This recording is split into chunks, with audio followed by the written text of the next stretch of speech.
Hi and hello, watch fans, and welcome to another edition of The Real Time Show with me, your friendly neighborhood watchmaker, Rob Nuts. Today I am joined by one of Canada's finest, Alexandre Beauregard, a man whose pursuit in watchmaking you may not yet be as familiar with as you should, but he's already won some pretty top-ranking awards, so we're very glad that he's decided to join us today in the virtual studio. Alexandre, welcome to The Real Time Show. Thank you. It's a pleasure to be with you. So tell us about where you're calling in from, because you're actually in the workshop as we speak, right? I am. We have, it's my magic space. It's a workshop attending my home. I guess a lot of us watch nerds have our workshop right next to our bedrooms, just so we have only a walk. We're a walk away from our passion. But we have quite a big shop because here we do all the the haute joaillerie dials of our watch. That's the particularity of Beauregard. They're all haute joaillerie dials, and they're all made in-house in our workshop in Montreal. I live in Montreal. That's another thing we have to mention from the top.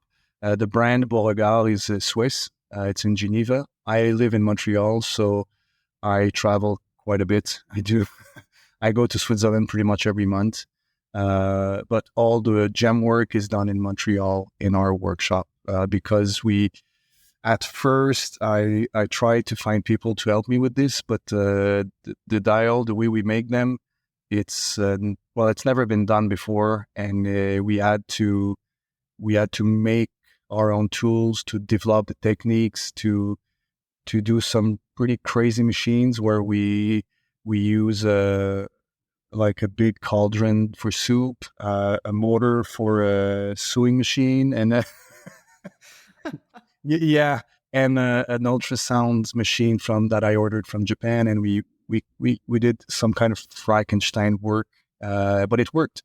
So it took like 5 years to build our tools and our knowledge of a new way of cutting stones. So that's at the center of everything I design. It's the gemstone.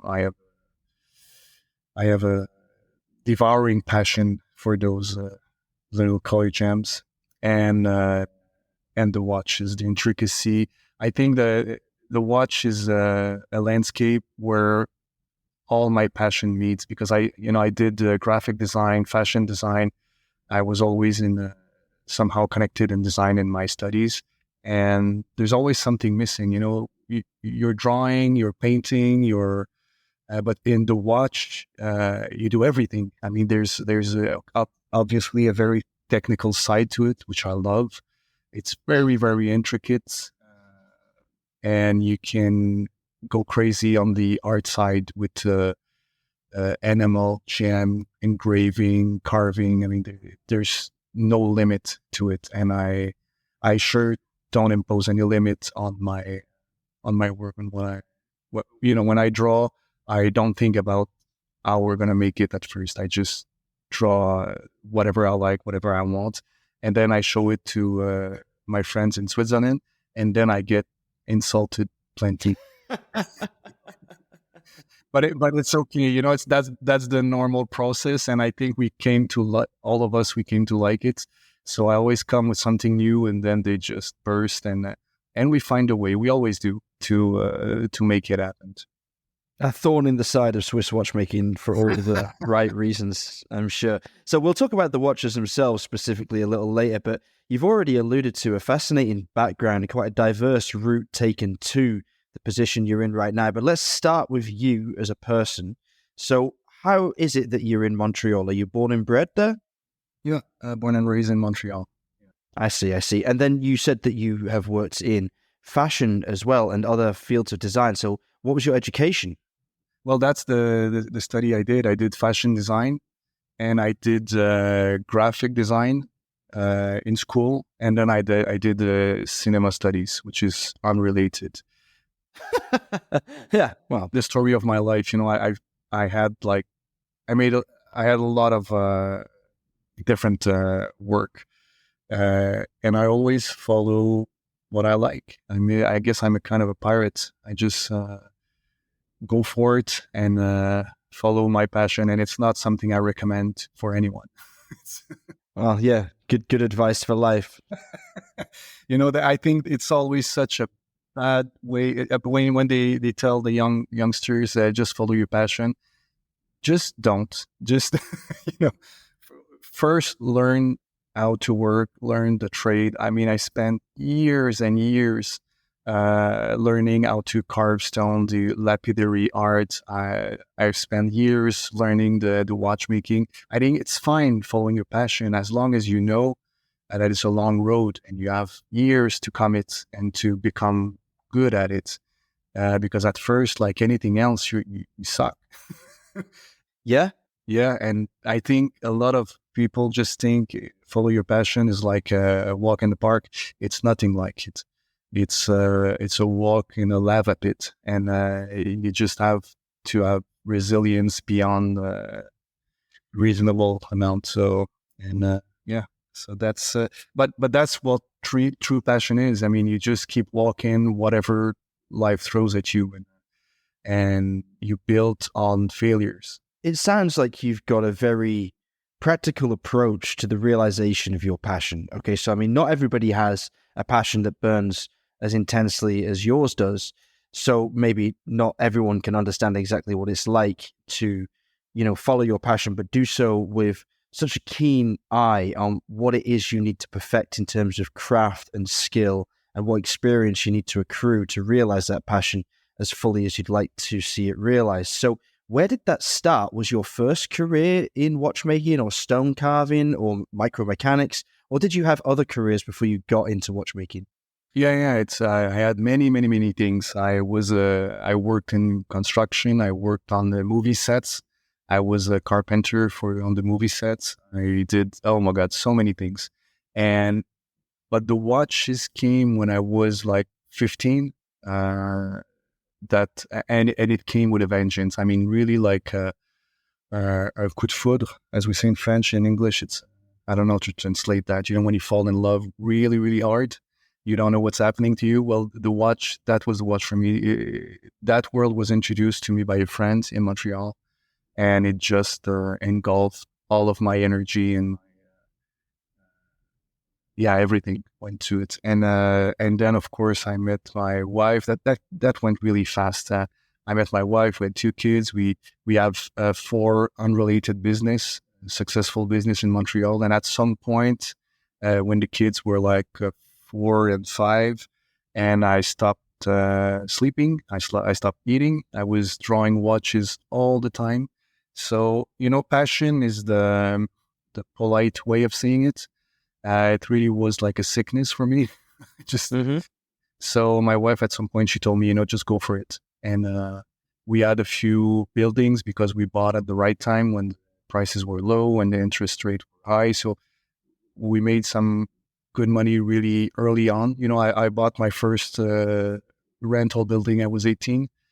We were really quick on that side, so we took some. Actually, we sold two of our buildings, which is crazy because those are your assets. That's your future.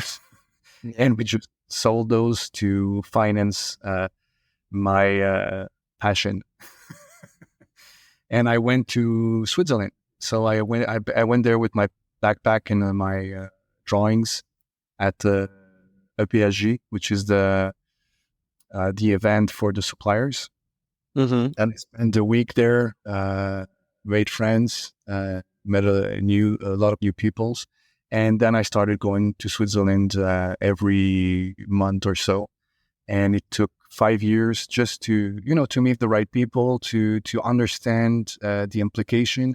Because from the outside, making a watch seems feasible, not that hard. It is. It is.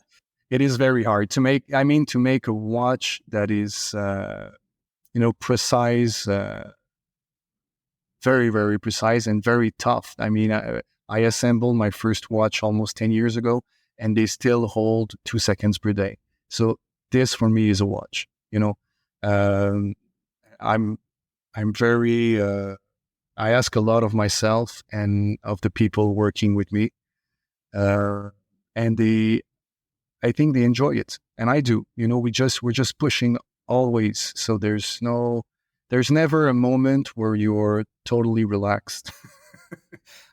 I'm working on a new collection with the haute joaillerie movement, something like as good as it gets in terms of finishing, in terms of every component, and it's we're exchanging emails, WhatsApp calls, and we're always like on the verge of yelling at each other because of course I don't want to give in on anything. I want everything to be flawless, and I think the people I know in the industry and the independent, it's a very small world, so we pretty much know each other very well, and we always have the same kind of mindset.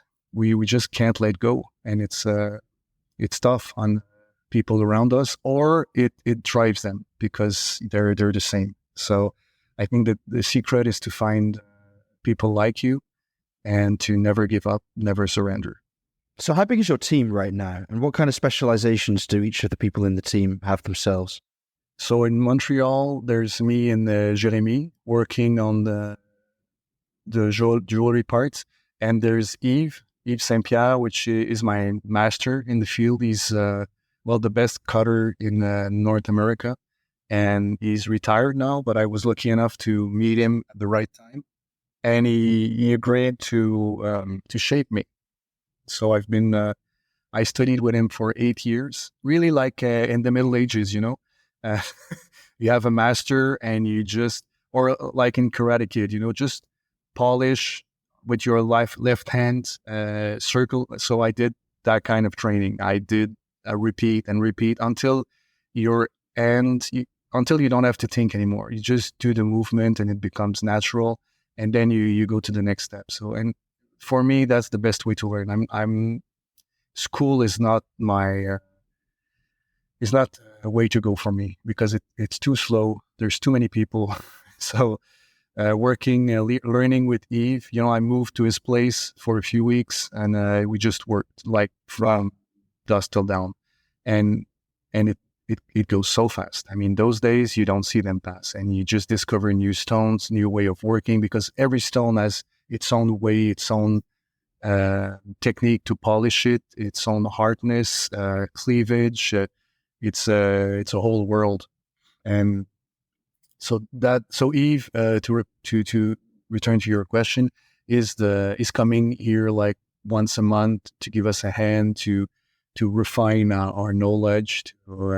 So technically in Montreal we're 2.5, let's say, and then in Switzerland the way I work is opposite the philosophy of the last 10 years, that it's all need to be integrated into one structure. Brands are very proud to say it's in-house. To me, that's a mistake. Mm-hmm. The Swiss excellence in watchmaking was built by all those different people being the best at what they do. To try to integrate everything into one structure, to me, it's a mistake, because you lose that edge. So I go to those people. So I have someone who makes my gold case, and he's the best in the world, and he's renowned for it. And the guy who makes the hands of my watch is in Lenox, and he's also the best in his field. He's the best in Switzerland. So technically, you're the best in the world, because all the best are there for the watch component. I mean, they're so well equipped, and they've been doing this for so long. Nothing get close to the kind of quality and finishing they do. Same thing with even our straps are made in Geneva. I mean, we are way beyond the Swiss made. So everything is made in Switzerland, but the jewelry part, which is made in our workshop in Montreal. So that's the structure. So in terms of how many people, well, the guy who makes our case, it's a team of 50 people. Where they do the hands, there are about a dozen. Where we do the strap, there's 7 people. So, but inside our workshop, there's me and Jeremy. There's 2 of us, and then my wife will come give us a hand. My son and my daughter are also working in the shop, but part-time, of course. My daughter is studying industrial design, So she's working on the SolidWorks like I do. So we have a SolidWorks license because I do all my sketch, but I also do all my construction on SolidWorks. So all the creation, to me, it's very important to keep it inside my head, to keep it, to have total control on the design of the bridge, of my movement. Every detail for me counts. It's. I know it's been said so many times, but it's true. I mean, the devil or God is in the detail. Absolutely. I'm really glad to hear you express that support for the old way. The thing that made Swiss watchmaking, as you said, renowned around the world was this collaboration of masters. It was such a modern idea to try and pull it all under one roof. You've got to give somewhere. You can't be an expert in every single field. You can be really, really good at all of those fields for sure, of course, and you can be excellent at some of them maybe.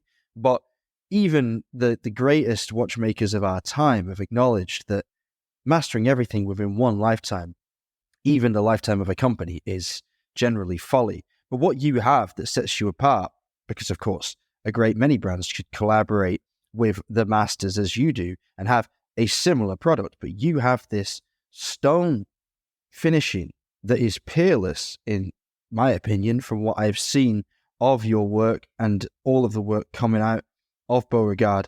It's absolutely stunning. The stones don't look real. They look like they've been hewn from pure imagination and then just, hover on the dial. Like there doesn't seem to be anything affixing them to the watch.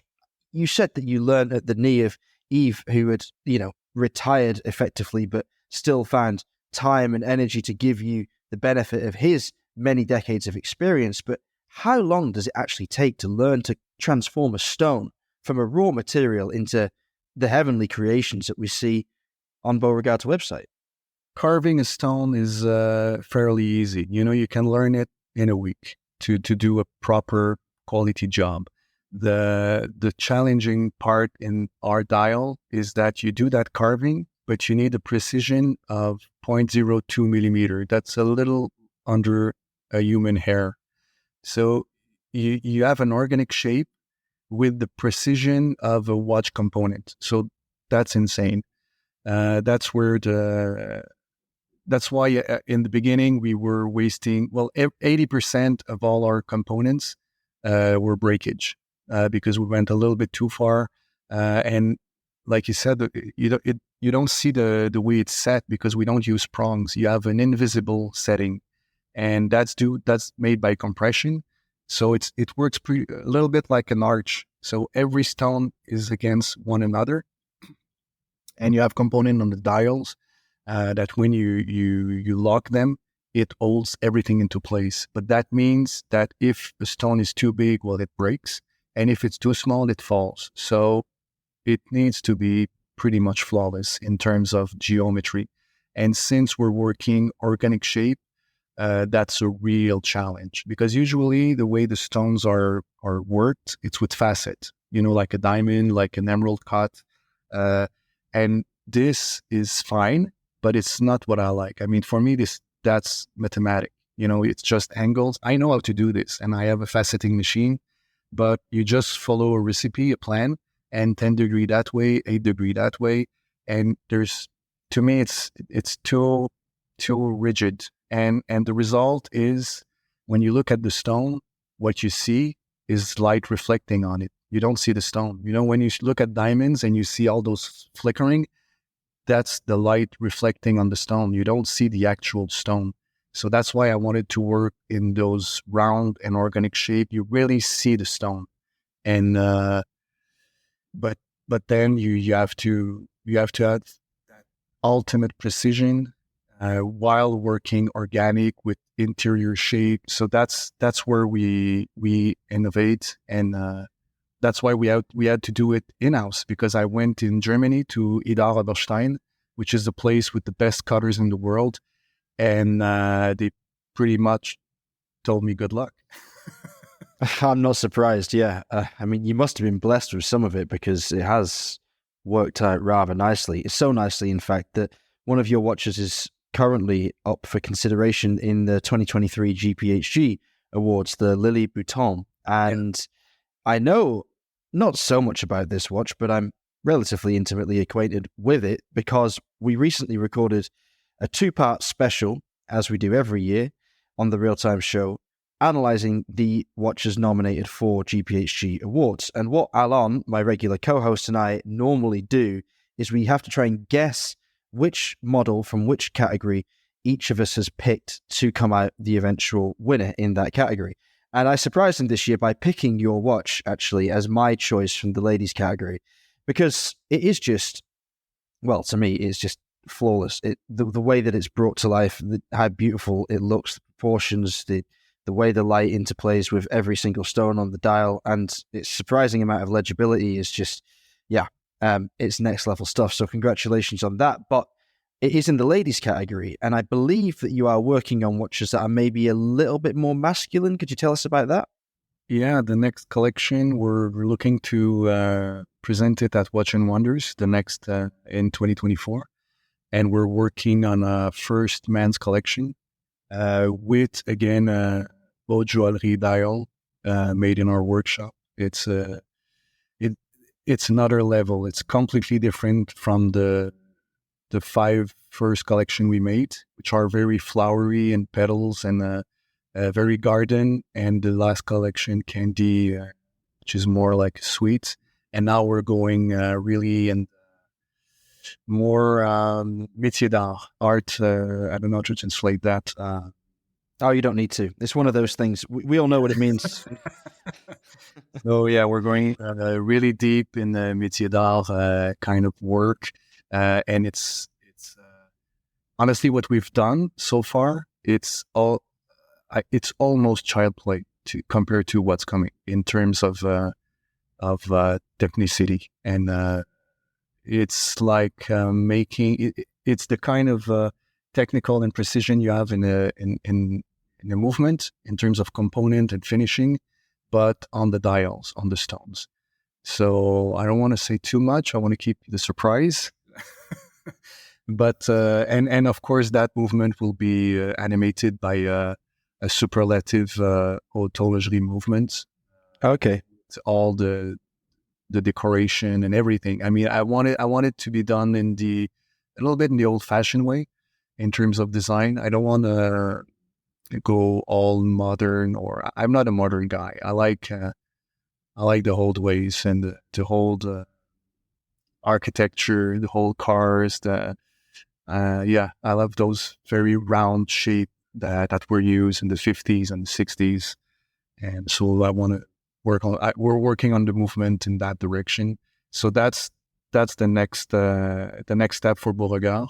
And we had a casting. We had a visual prototype I had with me at the Geneva Watch Days, and just on that we have 7 watch that are reserved on that. Good grief!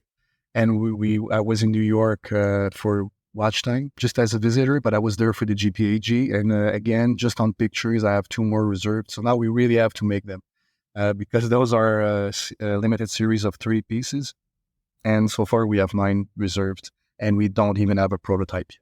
But I'm not worried because we're working on it, and we're working. Another maybe interesting thing that I've learned over the years is we're working here like American.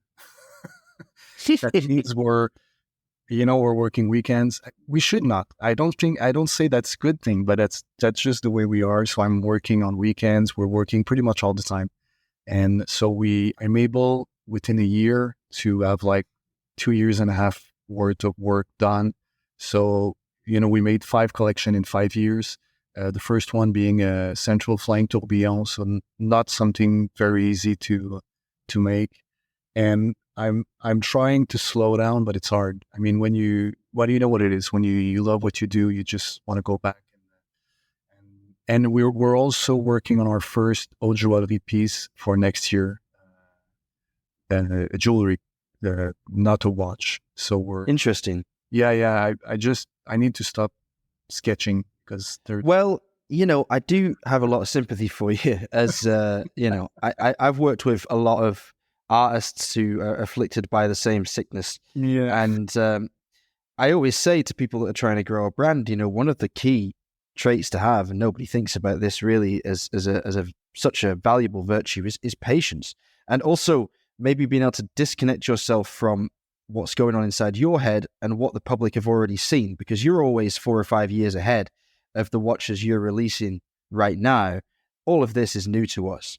To you, it's probably old hat. You've thought about it a million times. You've analyzed it to death. You've improved it several times over in your head, and you know exactly what you're going to do next and next and next and next to keep on building on these ideas. But you have to give us time to enjoy them because they are beautiful. Now, you launched initially with this central tourbillon Dahlia model, but since then, have all the models been powered by quartz movements? Yes, we did, because the tourbillon was very time consuming, and I know I need to control myself, but it's hard. I go all in because they told me at first you need to choose: are you making a haute joaillerie or haute horlogerie watch? And I said we're making both.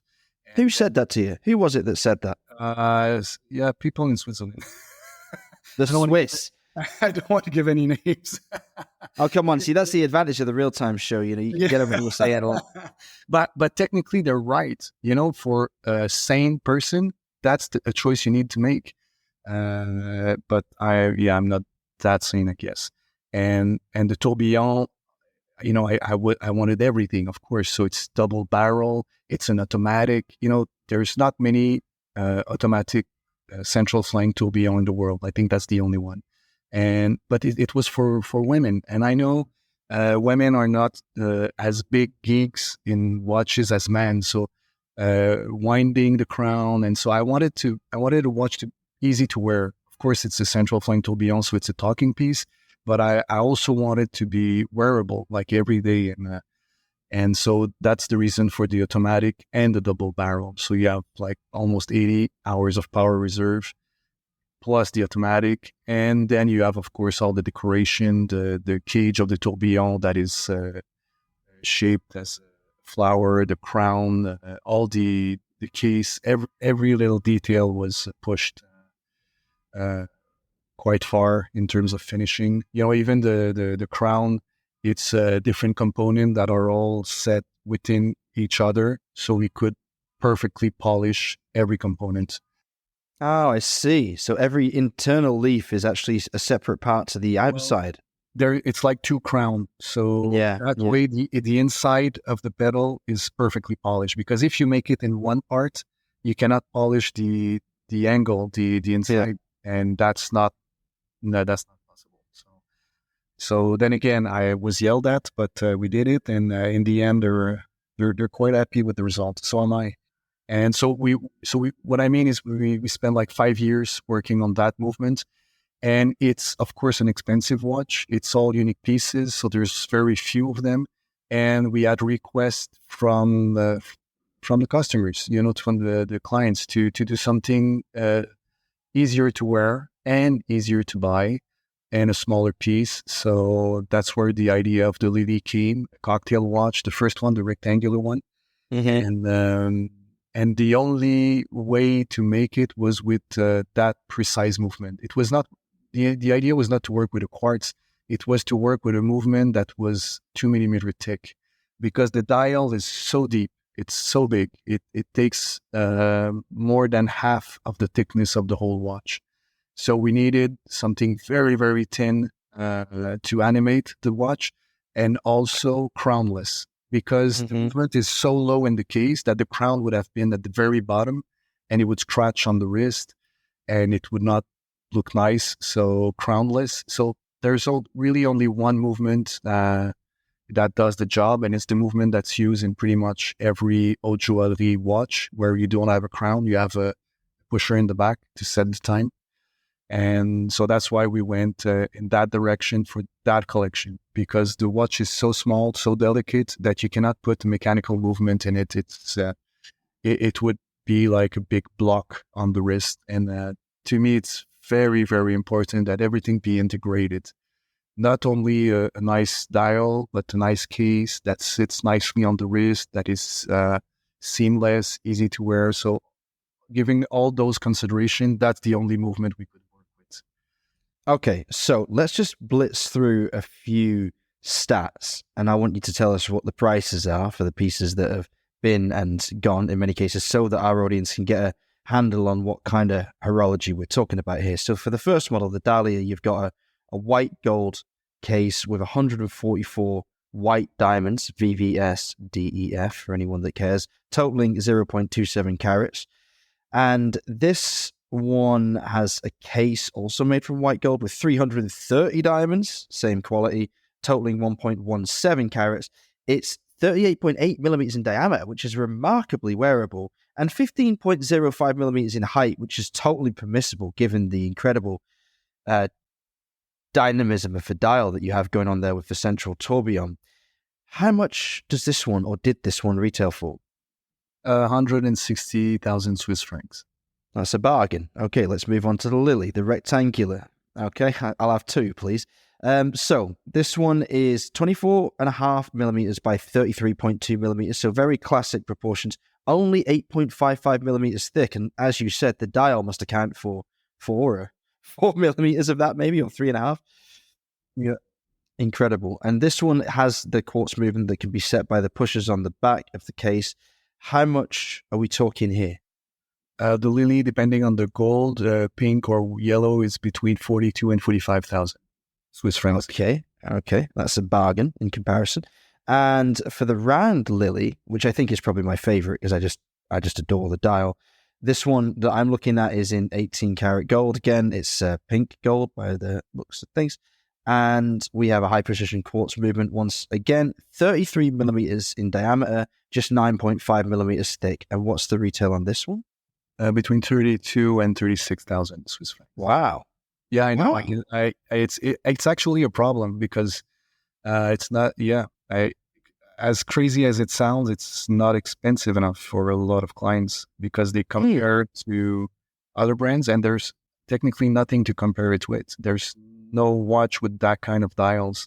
So yeah, it's very affordable for what it is. So and to me, that's a good thing. You know, I don't want to go all crazy and I don't want to get too rich too fast. So Wow, yeah, what an awful thing to have to consider. No, but in seriousness, I mean, it is interesting that you're talking about like pricing and it not being enough to do a certain job in the minds of would-be consumers. Can you talk us through that a little bit? Like when you come to start a new brand and you know that obviously you're going to have quite high overheads creating artisanal pieces like this with so much wastage in the creation process because so much just won't be up to standard.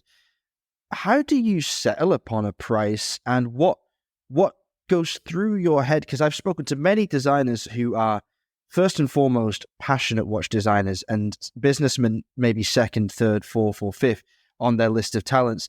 And they often have this compulsion to offer the watch to market at a vastly reduced price to almost reward the people that back their passion, forgetting, of course, that underpricing something, as bizarre as it may seem, can actually be devastating to a brand's reputation and, of course, its ability to grow. So talk us through the thought process, the changes of mind that you had as you were deciding what to price models at, and why the Lily Breton is priced as it is, because like you say, that's relatively affordable for what it is. Yeah. Well, it's very easy, actually. It's very simple. I use Excel sheet and I list all my costs and then there's a factor and the factor is off. My factor is too low because I didn't take in consideration all the fares and so it's okay because like I said, I have other businesses in Montreal, so I don't need any salary and everything is put back into the brand.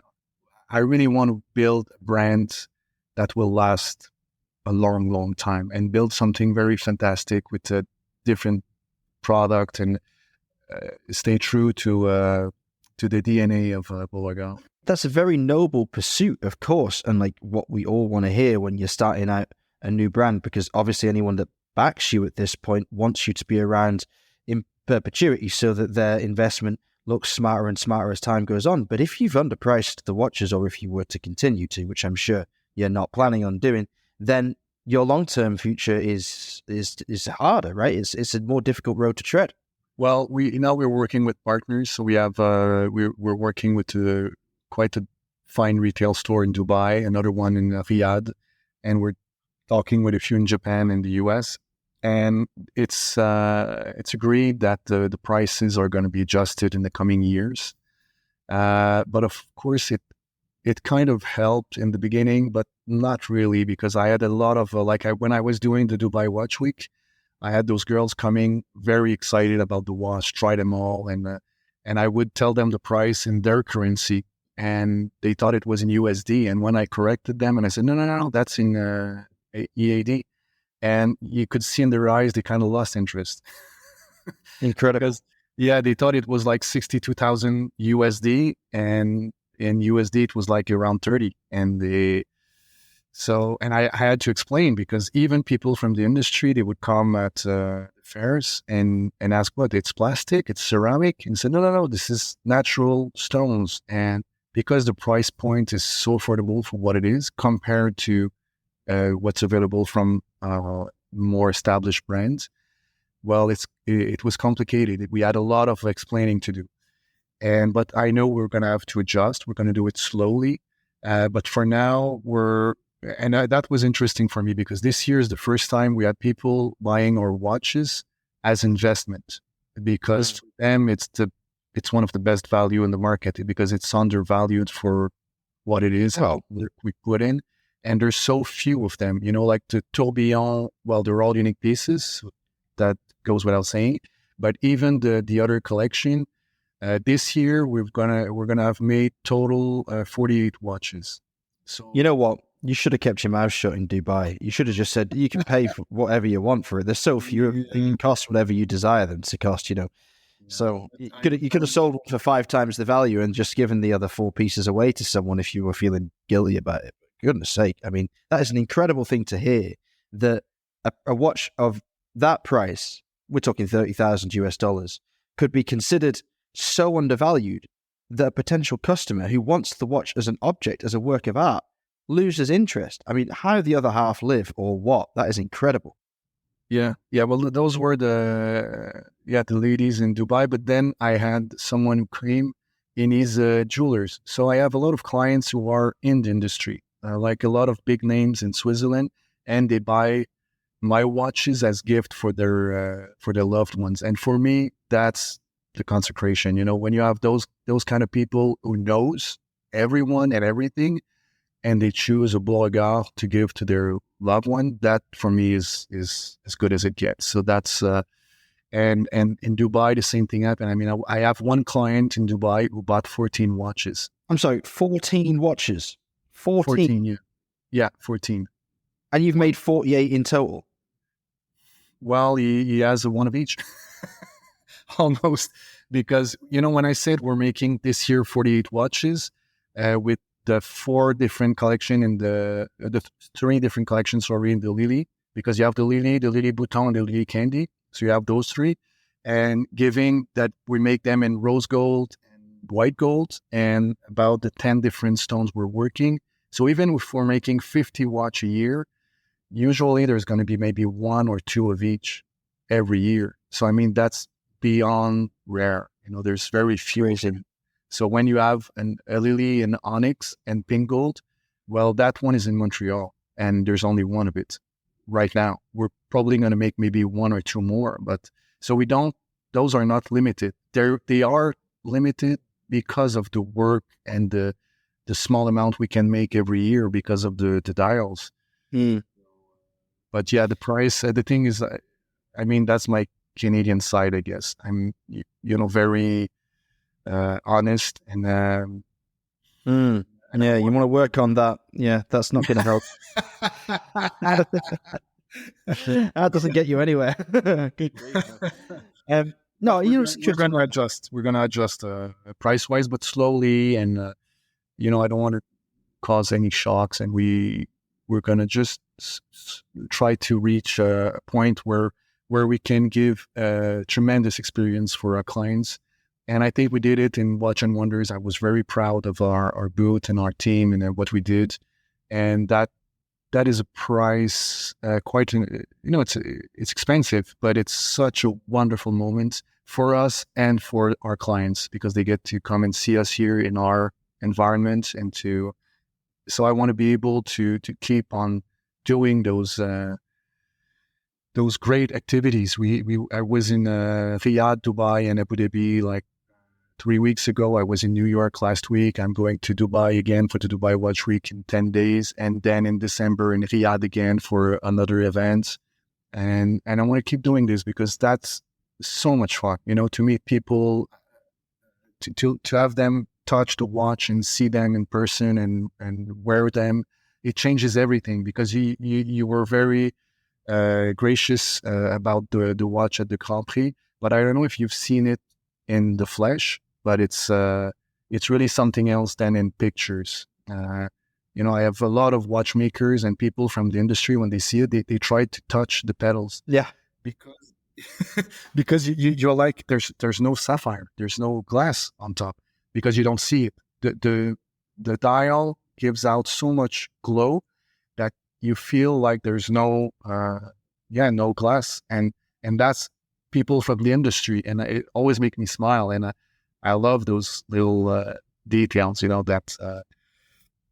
But you need to see the watch in real life to really appreciate it, and that was one of my main concern when I started, because I'm going to say something again that is not very popular, but the first time I went to Basel World, which was one of the last time it occurred. I came from Montreal. Like anywhere in the world, when you're passionate about watch, you have all those magazines with those micro shot, and it looks so deep and a lot of volume, and it's amazing. It's beautiful. And then I saw the real watch. And for most of them, I have to admit I was disappointed because it's so. I'm talking like 15 years ago, before the micro brand and all the independent that I love now are working differently. But back then, it was all very, tiny and flat, and the dials were looking pretty much the same. There was no volume. And I promised myself that my watch would look better in real than in pictures. And that's why I was working with so much depth and volumes. For me, that was paramount. Well, it will be wonderful when the watches are distributed further afield through a retail network, which, as you alluded to before, will be made more possible by an adjustment of the prices to allow for, obviously, a margin for the retailers as well. I think, strangely, whether it was planned or otherwise, the release pattern that you've had so far plays into your hands when it comes to raising the prices, because you started off with an incredible piece with a tourbillon with a mixture of high-end jewelry and high-end watchmaking together in one piece, and then you step back to the quartz movements and focused on perhaps the unique selling point of Beauregard watches as you built out the collection further. But now, as you go back towards mechanical movements, you have a very, very obvious reason to step up the prices even further, to make that kind of international expansion and the possibility of people trying these watches on their wrist and really getting to experience the wonder of them firsthand more likely. So yeah, tell us a little bit more about this men's collection, because you see, the advantage of a podcast is we can't see anything, so we can't really break an embargo. You can just, whisper in the ears of the Real Time Show Network. Tell them something they're not going to hear anywhere else. Come on, give us a scoop. I'll give you a few numbers. So the dials, well, there's two dials. There's a center one and an outside one. So the hands are between those two dials. A little bit like the Flying Tourbillon. We have those pedal hands. So we're working with the same kind of disc for the hands. And those two dials are made in gold. That is open work with wire cutting. And the thickness of the gold is 0.2 millimeter. So it's like filigrane. It's very, very delicate and very fragile to work with because it's gold. So it's you just hold it in your hand and it starts to bend. So working this is, it's quite a challenge. And then what we do in those opening, we put stones. So we do like a vitrail. It's glass work, I believe, like a vitrail, but with precious stones. So all the stones have to be cut precisely to the shape of the opening in the gold. And there's only 0.2 millimeter of gold between every stones. So we have to work on every stone by hand to fit it in that. And we're talking like really, really small stones. Some of them are like 1.2 by 1.5 millimeter. So Wow. yeah, and it's carved in a shape that is nothing but it's not an easy one. Never, because of course I don't know. There's a problem with me. I cannot do easy. Sounds like you got a lot of problems, to be honest. Yeah. All to our benefit. But for me, it's all fun. You know, we're working like I'm working on 2 months on a dial, but in the end, when you look at it and you're happy with it, it's worth every minute of it. So that's the kind of dial we're working with, and there's a lot of light coming back from the stones. So you have garnet, amethyst, tourmaline. You have 11 different stones on the dial. The case is, of course, gold, and I worked quite a bit on it to have an interesting shape. I want the case to be much thinner than the tourbillon. We're trying to be under 11 millimeter. The watch is 40 millimeter in diameter. Okay. So I want something consequent, but still wearable, easily wearable. It's a men's watch, so 40 for me is it's for my wrist. It's a perfect size, and I kind of made it for me. I made my watch, and actually that came from journalists who kept asking me at fairs, "What do you wear?" And I said, "Well, I'm working on this," and I've been working on it for 7 years now. And so that's the starting point. I'm making my watch, the one I'm going to wear, and I want to wear. So no diamonds on the case? No diamonds on the case. No. It's really pure carving and something more like from the Middle Ages in terms of work, or Fabergé, if you like. So no faceted stones. And then on the movement side, I'm working with a watchmaker in Switzerland, a friend that I cannot name right now because we need to make an official announcement eventually. But it's going to be manual wound, very classic movements, but top decoration on every component. And that I'm working with friends again in Switzerland for the decoration, and we're going to actually work on the decoration because I want to learn that trade. So, will the movement itself have gold elements, or will it be a more traditional style of movement? It's totally traditional in terms of craftsmanship. The work is going to be on the finishing, the ankling. Well, those finishing that makes the difference on every screws and every the rubies. Because I'm picking my own ruby, I want to have a signature. That's another surprise. And gold chaton for the. So yeah, we're making a classic mechanical movement with superlative finishing, and of course, chronometry that is way beyond cost. Yeah, do you think anyone cares about the chronometric performance of a watch of this level of artisanal superlativeness? I do. Yeah, you too. Well, yeah, it's your watch. You've been making it for 7 years. It better bloody well keep time. You're totally right. I mean, there's not even a second on the watch. There's an hour and a minute. But for me, this is non-negotiable. It has to be extremely precise. I don't know how to explain it. It's just, I could not live with it if it was losing like 15 seconds a day. To me, it's not acceptable. To me, it's... Yeah. I mean, slapping a Seiko NH35 on the back of your masterpiece would be a bit of a shame, I guess. But tell me this, right? This is amusing, I guess. What have you been wearing for the past 7 years while you've been designing this perfect watch? Yes, I've been wearing actually the first watch I made. When I started working in Switzerland, I made first watch with the stone dial, but that was flat. With a movement I developed with friends in La Chaux-de-Fonds. So it was our movement. It's actually the same base that we worked on for the tourbillon. The thing is, we made this watch. We made 6 of them. I had all the photos ready, the movies, the website. And then I started working on the tourbillon and lost total interest in that first collection. Because compared to the tourbillon, I mean, it's kind of like I was practicing, and then I found my voice, and then I didn't see how the tourbillon could talk with the first collection. You know, they were so different that they could not be put side to side. It didn't make sense. So what happened to the other 5 pieces? I shelved it. I just can I have one?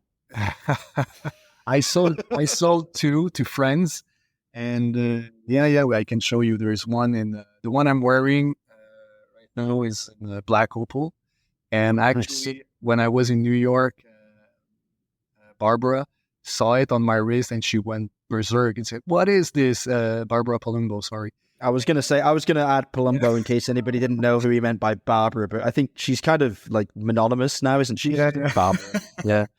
Barbara. And she just took the watch and started doing pictures and posted them online. So now I have a lot of messages. Publish this. And I was wearing it at Watch and Wonders, and same thing, you know, I was presenting the watch and all the men's were like crooking their head to see what I was wearing. And so I had to talk as much about that collection. So eventually I'm going to have to rework it and probably launch it because I have hundreds and hundreds of requests for that watch. But right now I don't have time to put it back on the workbench. But yeah, eventually I will. So that's the one I'm wearing right now. And actually that one in opal is promised to another friend in Montreal. And I think we have another one in lapis. It's all natural stone again. Mm-hmm. But those are steel case with the movement that, again, is, you know, I should not be surprised, but I'm always, when I'm wearing it, and then it's been like 5 or 6 days, I've checked the time, and I check with my phone, and it's so accurate, and it gives me tremendous pleasure. Like you said, it's a watch for beauty, but to me, it has to be that precise. It has to. There's no negotiating on that for me. Well, you've learned your lesson from this. Next time you've got a watch that isn't technically for sale available, don't wear it anywhere near Barbara Palumbo. Otherwise, the watch community will find out all about it. Yeah. She's terrible for making all this work for you. What awful thing, you know. Yeah. No, we're gonna relaunch it someday. Yeah. You should do a special edition with her. You could call it the Babs. Just, you know, she could be your ambassador. I'm sure she'd certainly earn her money. That's for sure. Okay. So aside from the watches that you've made yourself, do you collect watches yourself, or are you really someone that has to be involved in the creation of a product that you would wear on your own wrist? Yeah. I have to, like the jewelry for my wife. I make them. I have friends in Switzerland who ask me for a special piece, for a special occasion. Because honestly, when you make those dials, you can make anything. It's in terms of jewelry. So I try not to say yes too much because it's very time consuming. But in terms of what other watch would I wear, that's something I'm going to have to get back to you with, because I'm so focused on what I do. I don't take a lot of time to look around. You know, my head is always on the bench and on the screen or the paper. I'm just always. It's exhausting actually for my wife that we go on vacation and I always have my little black book in which I sketch, and sometimes she tells me, you know, just leave the book. I don't. Yeah. Well, I understand that. Yeah, I'm guilty of the same thing myself. Okay, so we'll leave that one for now in terms of what other watch you would wear. Last question for you, because we're approaching an hour. It's been a very swift hour, actually. It's buzzed by because I've enjoyed listening to you. There's so much passion coming through. I'm really pleased that you had the time to come on the show. Would you ever work with another brand on a collaborative project? Because, of course, we've seen in recent years for the currently suspended Only Watch auction, of course, a couple of major brands team up and create special pieces. Now, you, of course, are renowned as a stone specialist, I suppose, rather than primarily a movement specialist. Would you ever turn your hand towards a collaboration with a watchmaker of extremely high repute? There's a lot of discussion about this with a few people. So we're just exchanging ideas, talking. Nothing concrete for the moment, but we had a lot of exchanges about doing like a Beauregard dial on another brand's watch, and it will happen for sure. Now we're a bit swarmed with the men's watch coming, and we have 20 more Lily Bouton on the bench working. But that's definitely something I want to do, because those people are to me, they're heroes of my early year as a watchmaker. Now I got to meet them, and it's you're a little bit starstruck, like the first time you meet Vianney Alten. When you go to Saint Croix and have dinner with him and his wife, and I was with my wife, and those are special moments. And so, making, I'm going to say it, making a deep space with a Beauregard dial is something we're casually talking about. Wow. We touched it again in New York last week when we met, and a few more watchmakers from Switzerland we're discussing the same kind of collaboration. So yes, it's something that's going to happen in the coming years, and probably a few, because again, very passionate, and when I have something in my head, it's very hard to just ignore it. So I draw it, I do the 3Ds, I do the prototype. And, we're just discussing, and the next time we meet, I come with a prototype, and they're like, "What?" So, I'm a bit intense. Well, there's only one way to be when you're trying to achieve something exceptional. Thank you for the insight there, and for the scoop. We'll call it a scoop. We love scoops. That's great. Just so the audience knows, when is the men's collection due to debut? Watch and Wonders 2024. Watches and Wonders 2024. Okay, put it in your calendar. Alexander, thank you so much for spending time with us. It was really wonderful to get a look behind Beauregard's curtain and hear about all of the things that go on behind the scenes, how you do business, what you believe in, and exactly what we can expect to see from you in the future. If any of our audience have questions for Alexander and would like to get in touch, you can do so by contacting me on Instagram. I'm there at Rob Nudds. That's ROBNUDDS. My regular co-host can be found at ALONBENJOSEPH, or you can contact us via email, either Rob or Alon at therealtime.show, or via the contact form on the website, www.therealtime.show. We'll be back soon with more question and answer sessions and interviews with watchmaking's finest. Until then, stay safe and keep on ticking.